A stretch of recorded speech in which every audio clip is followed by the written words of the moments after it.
Pai, muito obrigado pelo teu amor.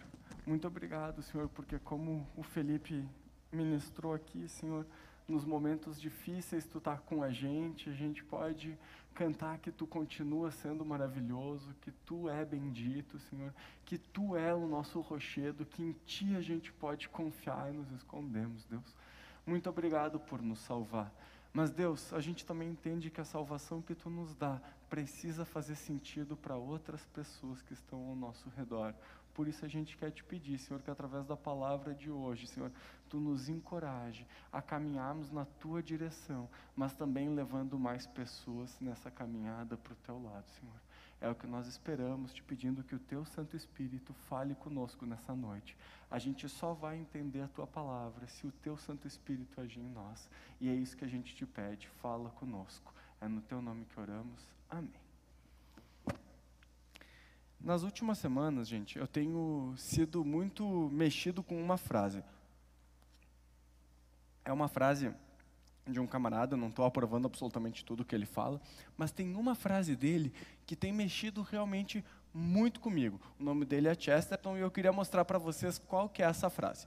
A frase é a seguinte: a coisa mais extraordinária do mundo é um homem comum, uma mulher comum e seus filhos comuns. E aí tem uma fotinho da minha esposa, que de comum não tem nada, ela é extraordinária, ela é maravilhosa, e o meu filhinho que tem 4 meses.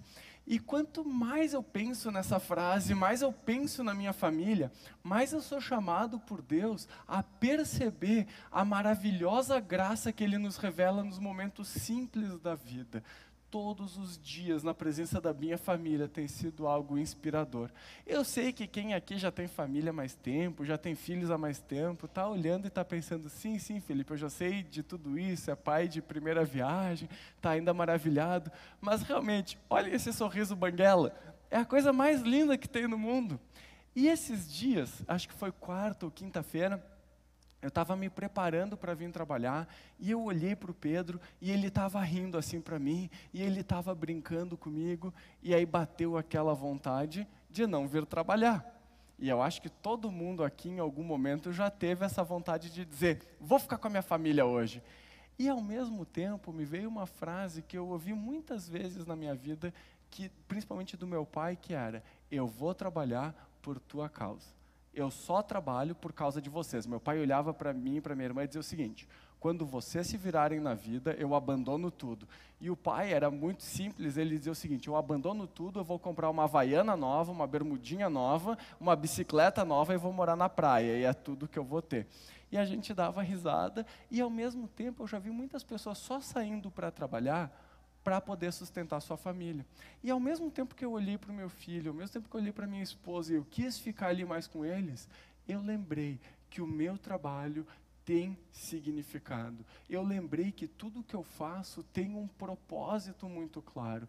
E é sobre esse texto na Bíblia que eu quero conversar com vocês hoje, sobre qual é o objetivo de Deus ter constituído pastores e qual é, de fato, o principal objetivo que eles têm. E enquanto tu abre a tua Bíblia aí em Efésios capítulo 4, versículos 11 até o 15, a gente vai ler, tu pode ficar aberto, eu comecei a pensar sobre essa questão de como a gente vê o trabalho. Porque a nossa palavra trabalho vem do latim, mas não era a palavra que era usada em latim para trabalho. A nossa palavra trabalho vem de tripalium, que era um instrumento que era usado para punir os escravos. A palavra que eles usavam para trabalho em latim era labor, que a gente conhece, laborar, né? E principalmente aqui na nossa região de descendência italiana, isso é muito comum ouvir essa palavra. E o tripalium eram 3 pedaços de pau que eram usados para castigar. E muitas vezes a gente tem essa ideia de trabalho como castigo. E eu gostaria de te dizer que Deus tem trabalho para que tu realize nesse mundo, mas não como um castigo. Deus tem uma grande obra para que tu faça. E existe algo que Deus sonhou antes do mundo ser mundo para que tu faça. Antes da fundação do mundo, Deus já tinha preparado boas obras para que a gente pudesse cumprir elas. Isso está no capítulo 2 desse mesmo livro.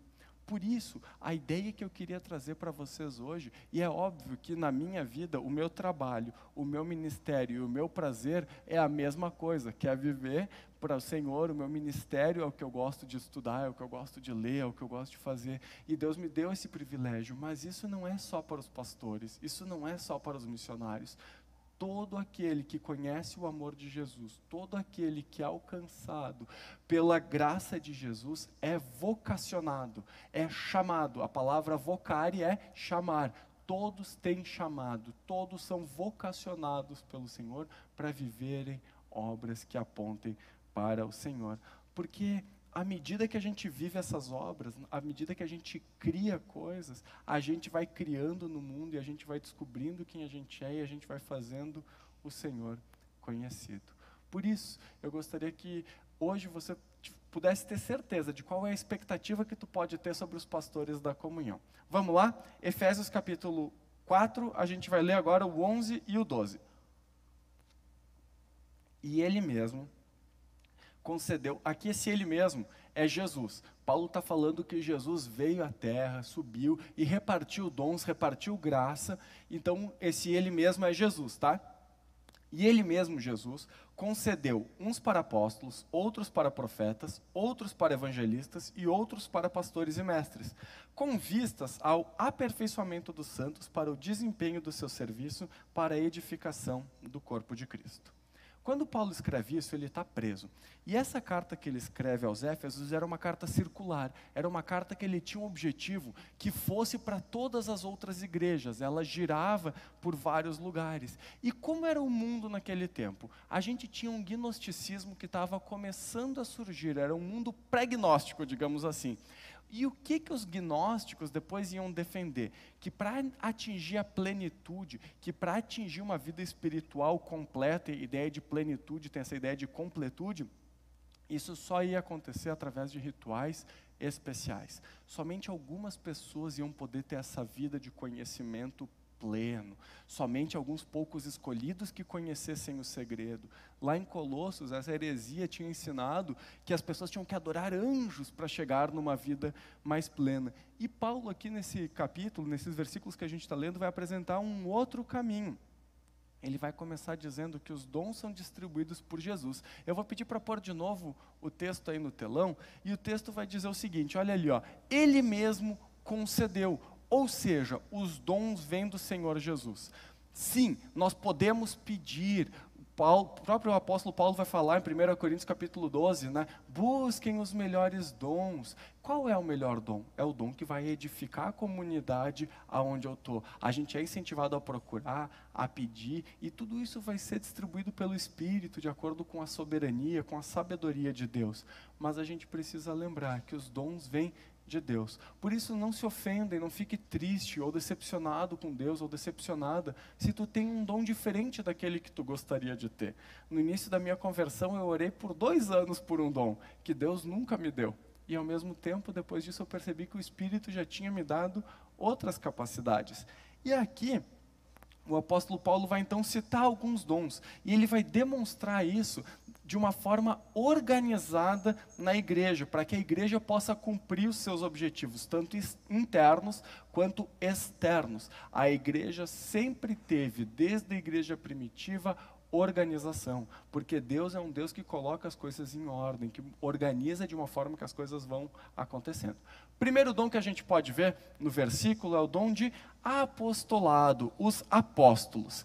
Por que primeiro na lista? Porque esses apóstolos tinham sido testemunhas oculares do próprio Deus, o Senhor Jesus encarnando na terra, morrendo e ressuscitando. E por isso eles davam testemunho do Senhor Jesus, o Deus encarnado e ressurreto.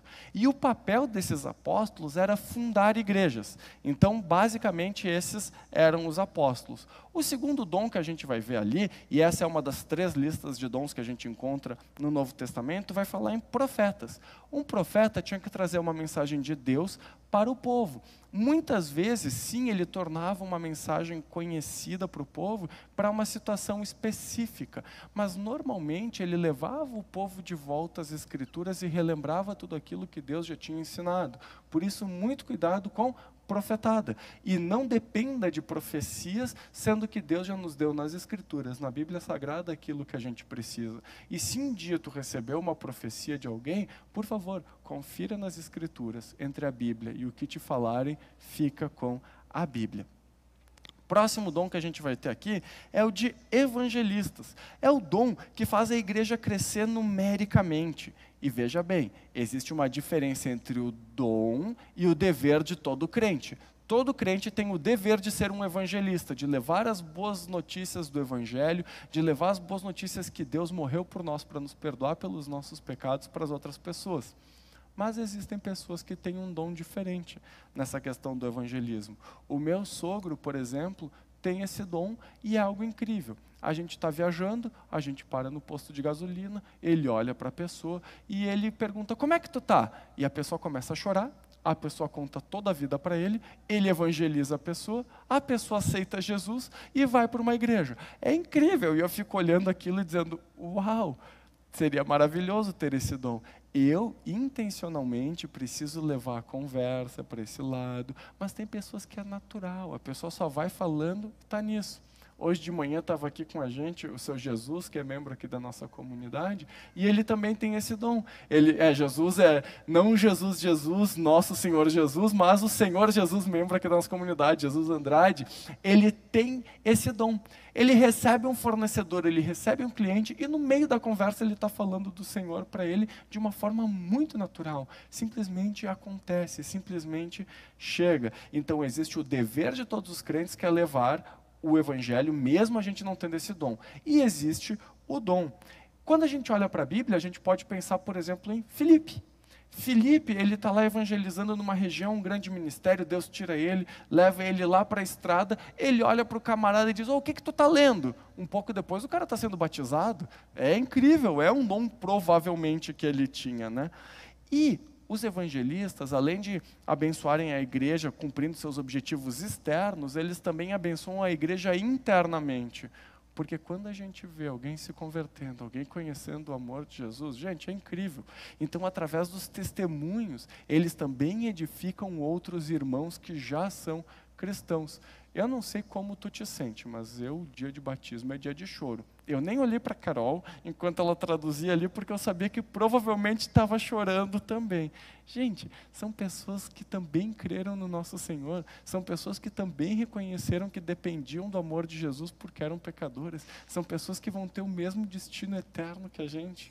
Isso é maravilhoso, é incrível quando a gente vê isso. E os evangelistas, quando eles chegam, eles dizem, olha, preguei para tal pessoa, eles também edificam os outros cristãos. E aí a gente chega no último grupo, que são os pastores e mestres, mas que mais provavelmente sejam pastores mestres. E veja por que provavelmente seja um dom que anda em conjunto. O texto vai falar e vai começar assim, outros para evangelistas, outros para profetas, e vai ter outros que também introduz pastores e mestres. Então, sim, podem ser dois dons relacionados e complementares, mas o mais provável é que seja uma coisa só. Parece que seja uma função compartilhada pelos mesmos indivíduos. E o cuidado pastoral traz para a gente a ideia, a imagem da relação entre uma ovelha e um pastor. Então Deus separa algumas pessoas para cuidarem de outras pessoas. E como é esse cuidado? Nós temos falado muito na nossa comunidade que tudo que uma pessoa precisa é caminhar com Jesus. Então qual que é o papel de um pastor? Como que um pastor cumpre o seu objetivo? Levando as pessoas a caminharem com Jesus. Nós, pastores, não temos discípulos. Jesus tem discípulos. Todos os discípulos são do Senhor Jesus. E o que um pastor deve fazer é ajudar a pessoa no seu momento de vida a caminhar ela mesma com o Senhor através das Escrituras. Por isso que o pastor também é um mestre. Ele também é um professor. Ele também vai precisar ensinar para a pessoa e ajudar a pessoa em cada situação a entender isso. Muitas vezes o cuidado do pastor vai ser justamente um cuidado. Vai ser sentar, vai ser ouvir, vai ser amar. E a gente tem o Josi aqui na nossa comunidade que demonstra isso muito bem. Ele é o nosso pastor de cuidado pastoral. Ele senta com as pessoas, ele é amoroso, ele começa a falar, a gente já está mais calmo. Muitas vezes o pastor vai ter que dar um encorajamento, muitas vezes o pastor vai ter que ensinar através da Bíblia e dar uma exortação. E lembre que a ideia de exortação não é xingamento, tá? A ideia de exortação é de chamar para o meu lado. É de eu caminhando na direção de Jesus, chamar uma pessoa e dizer, eu estou indo para lá, na direção de Jesus, o caminho que tu está indo é outro. Vamos para lá. Outras vezes, o que um pastor vai fazer para pastorear é ajudar a pessoa conceitualmente a crescer e a entender como ela deve andar com Jesus e, em muitos momentos, como olhar para a própria vida.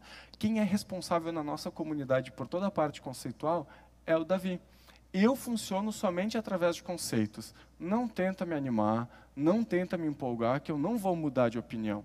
Agora, chega e me apresenta um conceito que faça sentido, que me leve a entender por que de outro jeito é melhor, e me dá um tempinho para pensar, porque como todo ser humano, nosso primeiro objetivo é, não, faz aquela careta enquanto a pessoa fala, e o ser humano sempre passa por esse estágio de negar, né? Ouvi um comentário aqui do Davi que eu acho que não está rápido o suficiente o meu processo de mudança da negação para aceitação, mas a grande questão é que se tu me apresentar um conceito, eu estou disposto a mudar.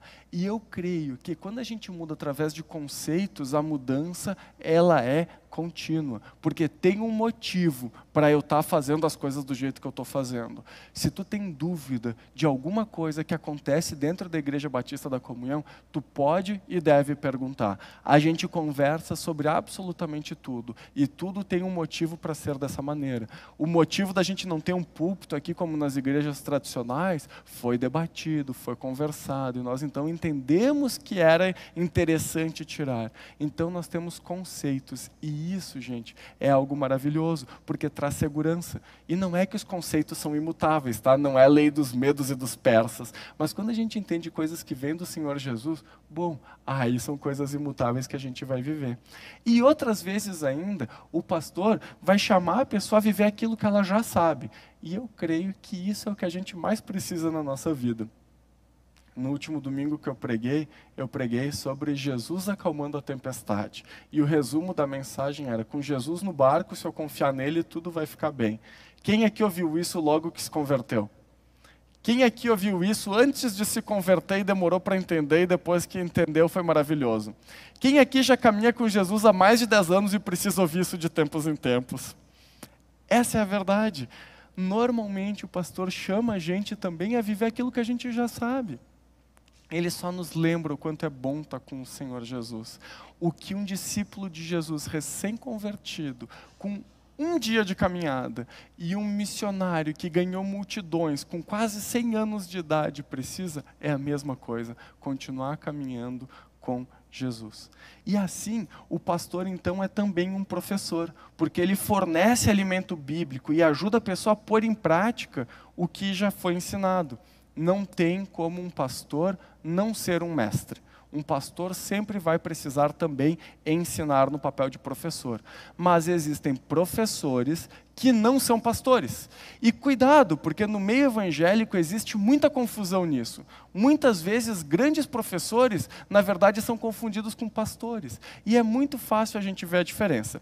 Eu vou contar um exemplo para vocês que aconteceu há vários anos atrás. Algumas pessoas que estão aqui estavam nesse evento que eu vou citar também. Nós fomos com os jovens aqui da comunidade num evento lá em Juí, e foi um evento muito legal. E naquele evento tinham 2 grandes homens de Deus. Um deles era um professor de seminário, diretor de seminário internacionalmente reconhecido. E o outro era um pastor muito amoroso e também com muito conhecimento. Ele é responsável por algumas das traduções das nossas Bíblias do hebraico para o português, que é o Luiz Saião, depois eu vou citar ele mais para frente. Foi perguntado para aqueles 2 homens naquele congresso se podia usar bateria no culto. Por quê? Porque o evento onde a gente estava era um evento de uma convenção batista pioneira que foca bastante onde tem colonização alemã, então normalmente são cidades menores, de interior, e ainda era uma grande crise para eles se era pecado ou não usar a bateria no culto. Eu olhava e eu não sabia nem o que perguntar para aqueles 2, porque eu me sentia ali quase que com uma carta branca, assim, o super trunfo das perguntas ali. Mas essa foi a pergunta que fizeram. E o primeiro respondeu teologicamente muito bem. Ele disse assim, Salmo 150 diz para a gente que Davi usava todos os instrumentos. Por isso, pode usar todos os instrumentos e essa é a resposta, tu pode apresentar esse texto. Teologicamente está certo? Tá. Aí a resposta foi para o pastor Luiz Saião. E aí o pastor Luiz Saião olhou para aquele rapaz e disse, deixa eu te fazer uma pergunta. Tem muitos idosos na tua igreja?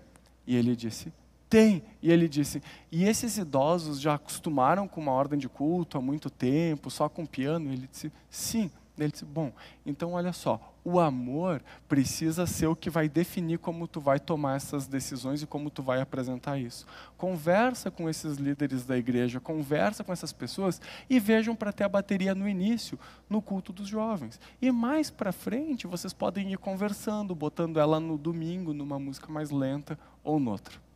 As duas respostas estavam teologicamente corretas. Uma delas era uma resposta de um pastor, a outra delas era a resposta de um professor.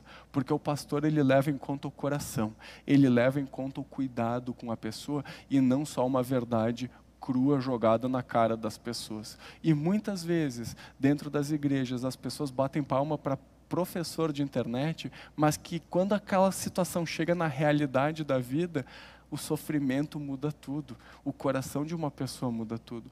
Por isso, tem como ser um professor sem ser um pastor, mas não tem como ser um pastor sem ser um professor. E aí, quando a gente olha para isso, a gente precisa também diferenciar a função e o cargo. Cargo, lugar de prestígio, não existe. Na Bíblia a gente tem o Rei dos Reis, que é um rei servo que se entrega por nós, que é Jesus. Então um pastor não tem um cargo ou uma função mais especial. Ele tem um trabalho diferente das pessoas que têm outros dons. E qual então é o objetivo desses dons? Está escrito aí no texto, aperfeiçoar os santos, ou como eu decorei na NVI, mas antigamente, né, na verdade, ela saiu antes dessa também, diz, preparar os santos para a obra do ministério. Os servos de Deus, realizando essas funções, que têm esses dons, eles devem equipar os santos, para que os santos sejam luz no mundo. E o texto diz que então o objetivo deles é que eles aperfeiçoem, que eles preparem.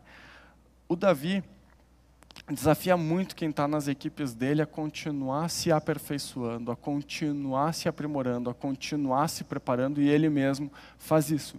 E se a gente em algum momento acha que a gente está totalmente pronto, que a gente está totalmente preparado, a gente já está perdido e a gente já está afundando. É muito importante a gente entender que parte da humildade de caminhar com Jesus nos ensina que a gente precisa constantemente estar crescendo. Sempre que eu acho que está tudo dominado, surge uma situação que eu não tenho nem ideia de como eu vou lidar com ela e eu preciso depender de Deus e continuar caminhando. Eu pastorei adolescentes há 10 anos e quando eu acho que eu já sei tudo sobre adolescentes, surge uma situação que eu olho e digo, quê? O que eu faço aqui? E aí vamos ler, vamos estudar, vamos orar, vamos joelho no chão, vamos conversar com outras pessoas mais experientes. A gente precisa continuar sendo aperfeiçoado. Por quê? Porque esse é o desejo de Deus para os santos, o aperfeiçoamento. E quem é um santo? Santo não é uma imagem. Todos aqueles que creem no Senhor Jesus são santificados. A santidade é algo que eu recebo de Deus, não é algo que eu construo. Dentro das etapas da salvação, depois que uma pessoa se converte, tem fé em Jesus, ela se arrepende dos seus pecados, ela entende que Jesus morreu na cruz por ela é santificada pelo agir do próprio Deus. Então, cada pessoa que já creu em Jesus não é um pecador tentando ser santo, mas é um santo que cuida para não pecar. E isso muda tudo, na forma como tu vai caminhar na tua vida. Você é um santo, uma santa, que já foi santificada pelo Senhor. Tanto que o apóstolo Paulo, quando ele escreve as cartas, ele sempre diz, aos santos e fiéis da igreja tal, aos santos da igreja tal. Ele trata os irmãos na fé como santos. E esses santos têm um serviço a fazer. E aqui a palavra serviço, a palavra obra, tem a ver com diaconia. E a diaconia, o serviço, é quando eu cuido dos interesses de outras pessoas. Os santos precisam ser aperfeiçoados para executarem os pedidos de outras pessoas, para serem garçons. Por isso, eu queria te dizer uma frase bem importante. Você é chamado, você é chamada, e você tem uma obra a realizar, uma obra para realizar com o Senhor. Tu mesmo, tu mesma. E isso é uma das coisas que eu acho mais incrível no Evangelho.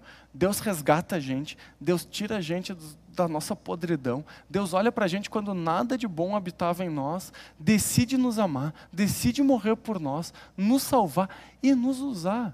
Pessoas imperfeitas como eu e como tu, no plano perfeito de salvação dele. Isso é fantástico, isso é incrível.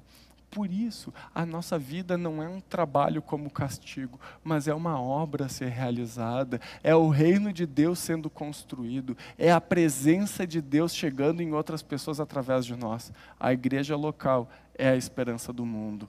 As pessoas redimidas pelo sangue de Jesus são a esperança para aqueles que ainda não conhecem o Senhor. E a gente é servido, e aqui é onde eu vejo muitas pessoas naufragando, não a cuidarmos dos nossos próprios interesses, mas a servir os outros. E aí, minha gente, no nosso momento atual, onde o hedonismo predomina, onde tudo que importa é ter prazer, onde esse individualismo fantasioso impera, porque agora as pessoas têm celulares e elas acham que elas são individuais, né?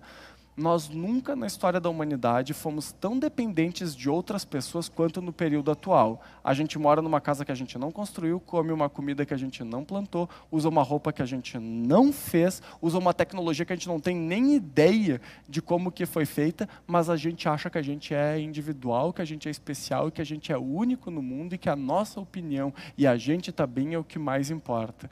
E aí vai se perdendo essa ideia coletiva, essa ideia de unidade, essa ideia de interdependência que Deus traz o tempo todo. Tanto que quando Jesus ensina a orar, todos os pronomes estão no plural.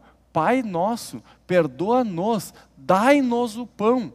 É sempre no plural. Existe uma dimensão de uns aos outros que a gente não pode deixar perder. E aí eu vou ter que sair da minha acomodação. Eu vou ter que entender que a minha fé não é para servir a mim mesmo. Deus não me preparou, Deus não me capacitou, Deus não me chamou para que eu ore declarando, repreendendo, exigindo, tomando posse. Deus me chamou para eu entender o amor dele e humildemente olhar para os outros e entregar esse amor dele para os outros ao mesmo tempo em que ele vai me transformando. E quem prioriza demais a si mesmo acaba sempre sendo enganado. Quem acha que a fé é para uma dimensão individualizada sempre acaba sendo enganado. E eu vou começar contando o meu exemplo para não achar que eu estou falando só das outras pessoas. Eu me converti num processo de 2 anos lendo a Bíblia sozinho em casa, mas eu achava que eu não precisava de igreja. Eu achava que eu era o crente solitário, assim, o lobo solitário, aquele que caminha sozinho. E não me entenda errado, tá? Eu era dizimista. Eu passava nas igrejas e deixava o dízimo na caixinha de correspondência. Na época, o Pedro era dessa igreja, de vez em quando aparecia um dinheiro lá na caixinha de correspondência da igreja. Era o Felipe que achava que tinha uma relação com Deus sem igreja. E eu apoiava um desses pastores de televisão e dava dinheiro para ele e orava pelos pedidos que ele me mandava. E um dia veio uma revistinha dele e lá na revistinha dizia assim: ore para que eu conquiste o meu avião para a expansão do Evangelho. E eu olhei aquilo e disse: algo de errado não está certo aqui, né? Tem alguma coisa confusa aqui. Mas, na melhor das boas intenções, orei para que o camarada conseguisse o avião dele, ainda pensando assim: não, deve ser para ele conseguir pregar mais. Voo comercial não serve para o evangelho ser espalhado, né, gente? Olha o absurdo que a gente chega e que a gente é enganado. Porque uma fé individualizada deixa a gente perdido e se arriscando. Paulo vai falar mais sobre isso nos próximos versículos aqui. E um outro exemplo disso é a pessoa que se acha malandra. Quem se acha muito malandro sempre cai em golpe. Pode ver que golpe normalmente pega a ganância das pessoas achando que elas são mais espertas do que as outras. O normal é que o golpe caminhe nessa direção. Por isso, andar sozinho é muito arriscado. E é isso que Paulo aqui está dizendo para a gente, que a gente vai viver em unidade. Então, resumindo, pastores não são chamados para animar pessoas. Pastores não são chamados para mobilizar pessoas. para criar eventos, para contar teorias da conspiração gospel, porque o que as pessoas mais gostam é teoria da conspiração gospel, porque a segunda vinda de Cristo eu vejo sinais, apareceu na minha parede um mofo lá e eu sei que Jesus está voltando agora, e aí cria uma seita, a seita do mofo gospel, e assim vai embora. Vocês sabem que eu estou exagerando, que eu estou inventando, mas que é assim, as pessoas gostam, parece que é um segredo que só alguém viu. Gente, se um pastor viu uma coisa na Bíblia que só ele viu, tenha muito cuidado, porque a chance dele estar errado é muito maior do que a chance de 2000 anos de cristianismo, de pessoas tementes a Deus estarem erradas e só aquele pastor, só aquela pastora ter tido uma revelação diferente. Cuidado com isso.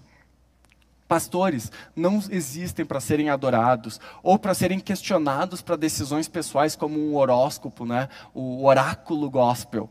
Vou pedir para o pastor se eu troco de carro ou não. Se o pastor for garagista, entender de carro, vai em frente, meu irmão. Se não, provavelmente a opinião dele não tem muito valor nessa área da tua vida. Pede para ele orar por ti, então.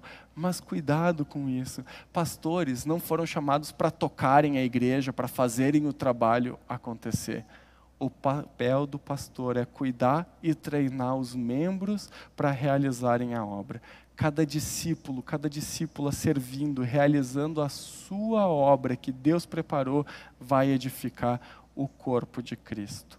A igreja, e no versículo ali a gente vai ver, né, edificar o corpo de Cristo, trazem mais uma vez essa ideia de união. A igreja é o corpo, mas também é um edifício. Um edifício só existe se todos os tijolos estão juntos, né? Não existe um não existe um prédio desmontado. Um edifício precisa estar com tudo junto. Assim como um corpo, um braço separado vai morrer. Então, tudo que o pastor mestre faz deve ser para que cada discípulo viva mais com o Senhor, mais no Senhor, mais para o Senhor, para que cada pessoa salva edifique o corpo. E essa ideia de uma ovelha que trabalha, automaticamente me remeteu a uma imagem que o Davi mostrou há uns anos atrás, num culto de ceia, que é da ovelha indo para a guerra, da ovelha preparada, da ovelha que vai para o combate. Você sim é uma ovelha que precisa ser cuidada. Eu sou uma ovelha que precisa ser cuidada. Mas eu e tu também somos ovelhas chamadas a realizar uma grande obra, a invadir esse mundo que jaz no maligno e a resgatar pessoas para a honra e glória do nosso Senhor. E como a gente sabe que a gente cumpriu essa obra? Como a gente sabe que a gente chegou lá? Olhem o versículo 13 o que diz. Até que todos cheguemos à unidade da fé e do pleno conhecimento do Filho de Deus, ao estado de pessoa madura, à medida da estatura da plenitude de Cristo. A unidade da fé tem a ver com uma convicção comum a respeito de Cristo, do Pai, do Espírito. Como Paulo diz, há um só Deus, há um só batismo.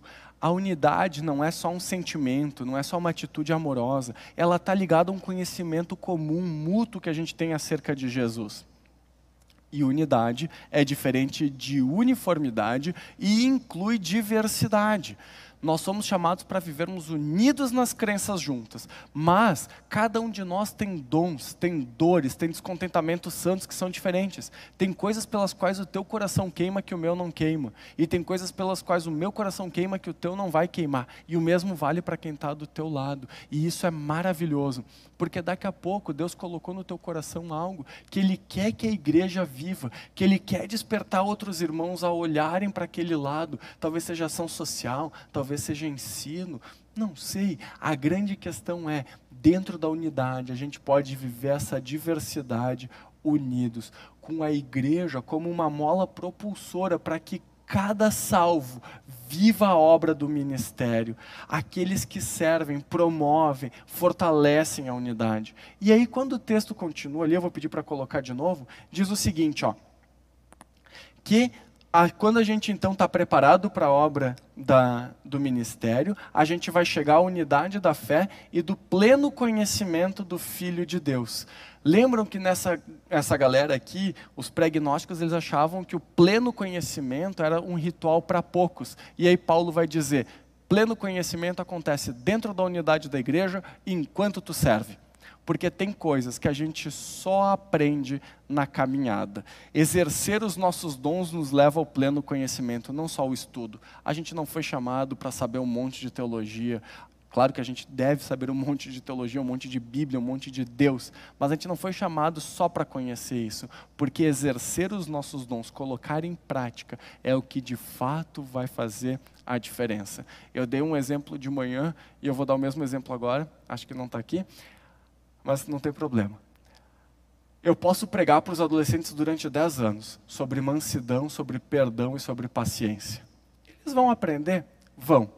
Mas quando a gente está jogando bola, um adolescente fica brabo comigo, tenta dar um tapa na minha cara, eu tiro a cara, ele acerta no meu peito, e os outros adolescentes veem como eu reajo, eles vão aprender muito mais sobre paciência, sobre amabilidade, sobre mansidão e sobre perdão, muito mais do que eu vou ensinar em anos e anos de sermão sobre isso.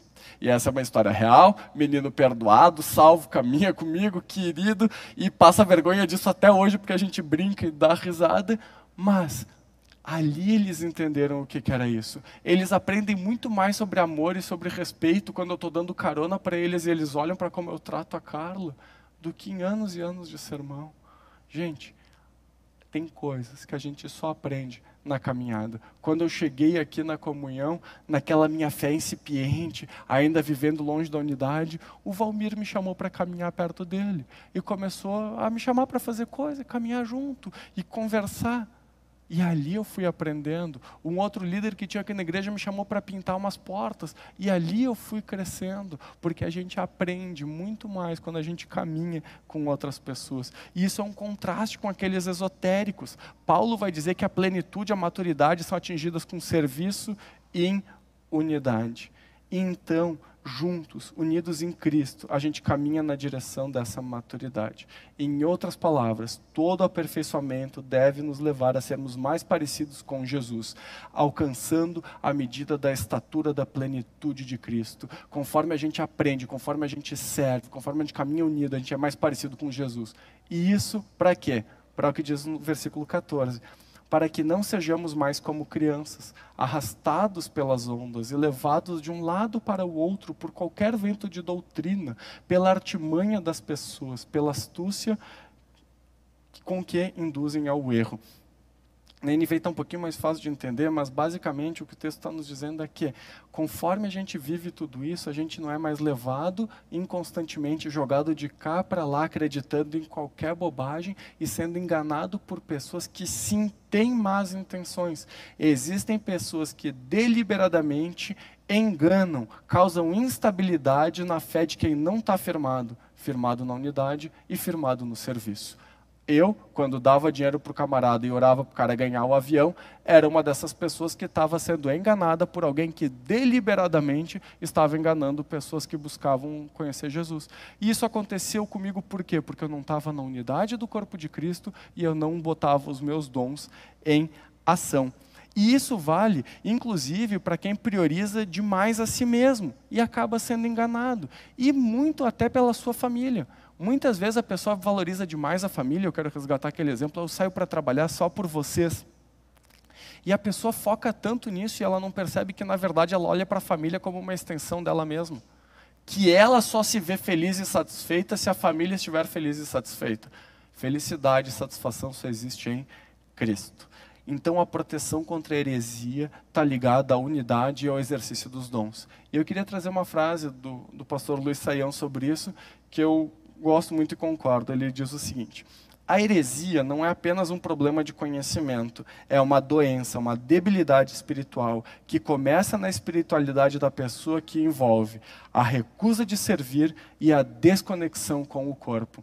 E isso faz tanto sentido que a própria palavra heresia significa literalmente divisão, ruptura. Muitas vezes a gente acha que a palavra heresia, ela é usada com esse sentido, é um ensino falso, mas é um ensino falso que causa divisão. Alguém separado da unidade, que não está servindo, está arriscando a própria saúde espiritual. E então, nos encaminhando para o final, a gente chega no encorajamento de Paulo, que está no versículo 15. Mas, seguindo a verdade em amor, cresçamos em tudo naquele que é a cabeça, Cristo. Cristo é a cabeça, nós unidos, seguimos a verdade em amor com Ele. E seguir a verdade, ser amoroso, não pode ser desassociado. A gente fala muito sobre amor na comunhão, e isso é fantástico. E em outras igrejas se fala só sobre verdade, e a grande questão é a gente alcançar um equilíbrio. Falar a verdade também é um ato de amor, mas falar a verdade sem amor é um ato de crueldade.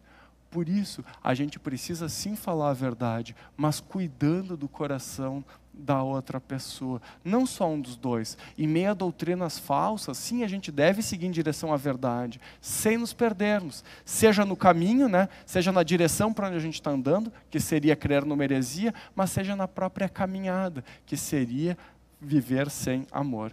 Então, em Cristo, cabeça, unidos e bem ajustados, com cada um exercendo sua parte, a gente vai crescer. Por isso, a aplicação da mensagem de hoje e um resumo de tudo isso que foi trazido é: siga Jesus, unido, unida, sendo aperfeiçoado, sendo aperfeiçoada e edificando o corpo. Siga Jesus, unido ao corpo, sendo aperfeiçoado, crescendo e edificando o corpo de Jesus. Igreja não é um lugar para você vir abastecer o tanque. Não é. Igreja é um lugar para tu vir encontrar o Senhor Jesus. E encontrando o Senhor Jesus, viver a grande obra.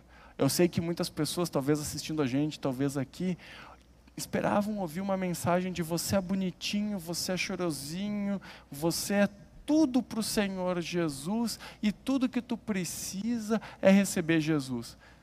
Gente, Jesus demonstrou o amor dele por nós naquela cruz. E essa é a maior prova de amor que já houve. Nada vai nos separar do amor dele. Mas quando a gente entende esse amor, ele também dá um desafio para a gente, que é a gente seguir ele crescendo e levando outras pessoas nessa direção. Você precisa servir. Você é chamado, você é chamada a servir. Dentro do corpo, você é chamado, você é chamada a se envolver nos projetos, nas obras do reino de Deus. Então, qual é o papel de um pastor? É preparar os santos para a obra do ministério. Sabem que, há um tempo atrás, eu comecei a ensinar um adolescente a como preparar uma pregação. E ele é um adolescente que eu amo muito, eu admiro muito, e a família dele é uma família que ensina ele também, incentiva ele. Cada vez que ele prega nos adolescentes, ele tem que pregar para o pai, para a mãe e para os dois juntos, e ali então ele é aperfeiçoado nisso. Mas sabe o que é mais fantástico? Que outros adolescentes que estão preparando estudos bíblicos procuram ele para tirar dúvidas. Não vem mais em mim, vão nele. E é claro que eu estou aqui, e é claro que eu posso ajudar. Mas ali eu olho e eu vejo alguém que foi preparado e que está preparando outras pessoas. Assim como hoje a gente viu a Duda com a Rê aqui no batistério. A Duda estava cumprindo o propósito que Deus chamou ela de evangelizar, de levar a palavra, de levar outras pessoas a conhecerem o amor de Jesus. E isso serve para cada um de nós.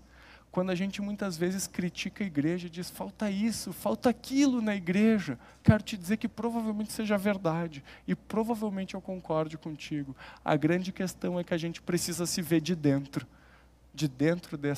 desse problema, mas também como solução para esse problema. Se existe algo na igreja que te incomoda e que tu acha que falta, eu quero te dizer que provavelmente tu é a pessoa que Deus quer usar nessa área. Muito provavelmente. Ah, Felipe, eu me incomodo com o prédio da igreja, às vezes eu vejo que não está legal, podia arrumar isso, podia arrumar aquilo. Provavelmente Deus queira te usar nessa área. Ah, Felipe, eu vejo que tem poucas crianças conhecendo o amor de Jesus, a gente tinha que pensar em umas coisas diferentes, dia da criança e tal. Provavelmente Deus queira te usar nessa área.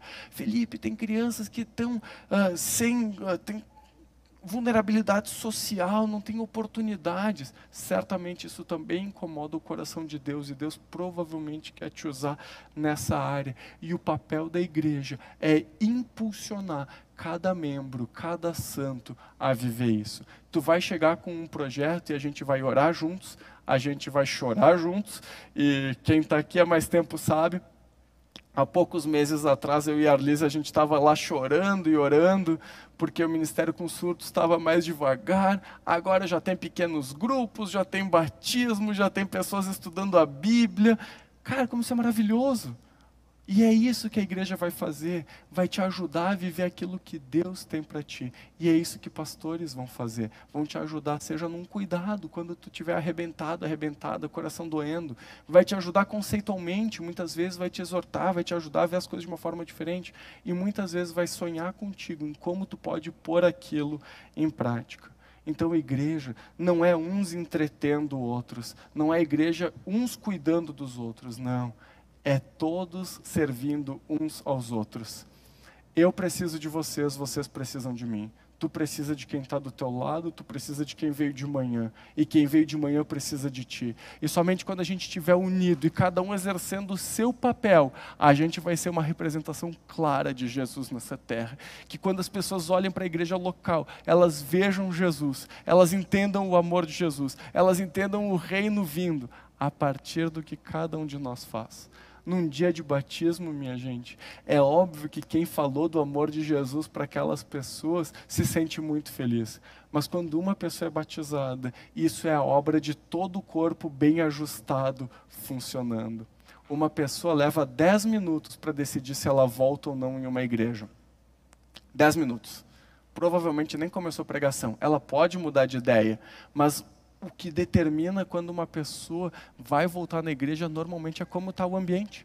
Está organizado? Foi bem recebida? Foi amada pelas pessoas que estavam ali ao redor? Como foi a recepção? Como foi o estacionamento? Como o banheiro está? Como foi a música? Tudo isso faz diferença. Por isso, quando a gente tem um batismo, é porque todos os ministérios funcionaram. Até aqueles que normalmente a pessoa não vê. Por isso, gente, a igreja é composta de uns aos outros, onde uns são chamados sim a preparar, e esse é o papel dos pastores, mas fazer acontecer é privilégio e responsabilidade tua. Minha também, mas daí nas funções que Deus me deu, mas Deus também deu funções para ti. Tu tem uma obra para realizar. E eu queria encerrar falando sobre um exemplo que é o que mais vai fazer isso ser determinante ou não na tua vida, que é como tu te enxerga, o que determina a tua identidade. Se tu acha que o teu primeiro papel é como marido, como esposa, como pai, como mãe, como filha, como filho, como estudante, como trabalhador, isso vai determinar as tuas ações. Mas se quando tu acorda de manhã, tu entende que tu é um santo, uma santa, chamada pelo Senhor para realizar uma obra, tudo vai mudar. Tudo vai mudar. Por isso, naquele meu primeiro exemplo, eu olhei para o Pedro, eu olhei para a Carla e eu queria ficar com eles. Mas eu também sei que Deus tem um chamado para mim. E algo que Ele me capacitou a fazer. Tu tem uma obra a realizar. Se veja como alguém amado, como alguém amada pelo Senhor. Enquanto a gente canta essa música, eu queria te convidar a pensar sobre qual é a obra que Deus tem te chamado para fazer. Se hoje tu olha para ti mesmo, e tu pensa assim, não dá, eu não consigo, eu estou mal emocionalmente, eu quero te dizer, procura o Josi. O Josi está aqui para caminhar contigo. Se daqui a pouco tu não entende bem porque a gente tem uma igreja organizada, e eu acho que eu expliquei isso, que é justamente para que possa impulsionar e chegar onde lugares onde uma pessoa individualmente não chegaria, procura o Davi, ele está aqui para conversar contigo, ele vai te apresentar a visão da igreja, a missão, princípios, por que a gente faz as coisas como a gente faz. Se tu tem um sonho e tu está pensando assim, eu acho que Deus quer me usar nessa direção, vem conversar comigo. A gente vai sentar, a gente vai orar juntos e a gente vai desenhar um plano de como pôr isso em prática. Se tu não tem nem ideia de aonde tu vai servir e tu já é salvo, vem conversar comigo, que a gente também vai conversar sobre isso. A gente tem um curso aqui na nossa comunidade que ajuda a descobrir isso. Enquanto a gente canta, pergunta para o Espírito Santo o que Ele quer falar contigo e o que Ele quer fazer através de ti.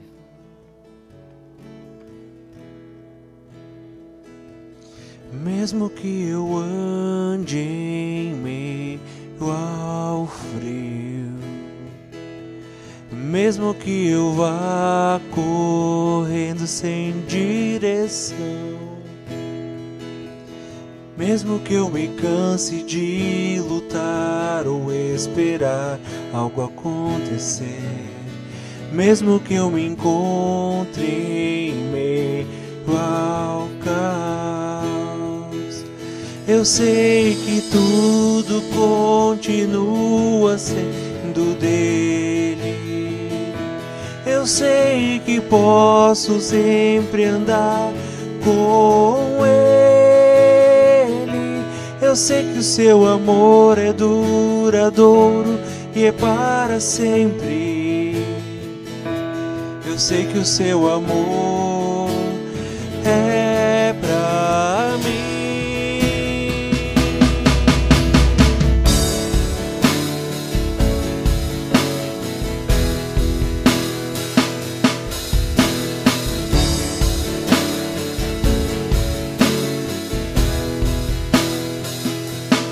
Mesmo que eu ande em meio ao frio, mesmo que eu vá correndo sem direção,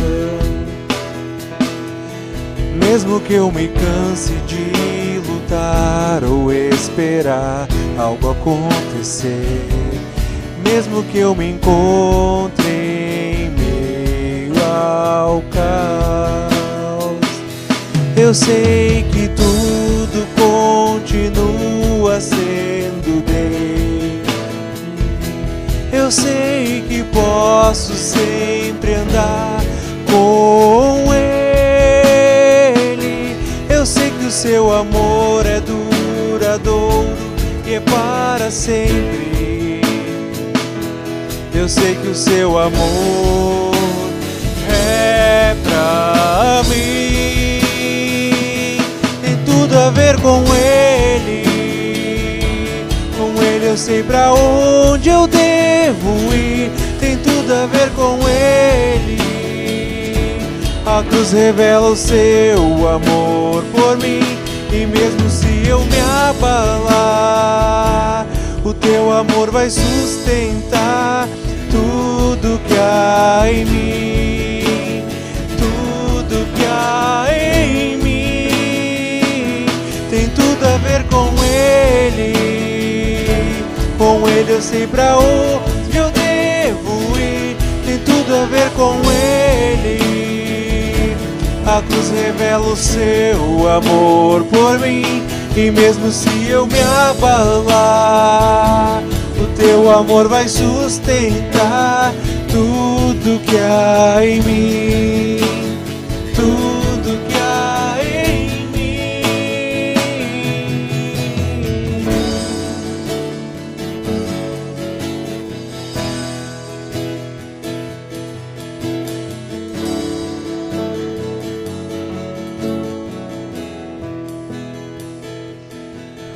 Ainda que os montes se movam, ainda que as colinas sumam, o teu amor por mim permanecerá. Teu amor por mim permanecerá. Ainda que os montes se movam, ainda que as colinas sumam, o teu amor por mim permanecerá. Teu amor por mim permanecerá. Ainda que os montes se movam, ainda que as colinas sumam, o teu amor por mim permanecerá. Teu amor por mim permanecerá. Ainda que os montes se movam, ainda que as colinas sumam, o teu amor por mim permanecerá. Teu amor por mim permanecerá.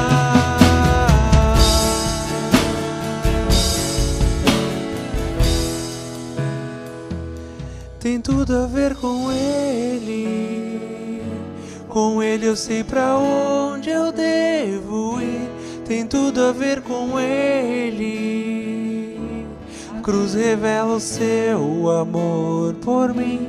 E mesmo se eu me abalar, o teu amor vai sustentar tudo que há em mim. Tudo que há em mim. Nós reconhecemos, Jesus, que tem tudo a ver contigo.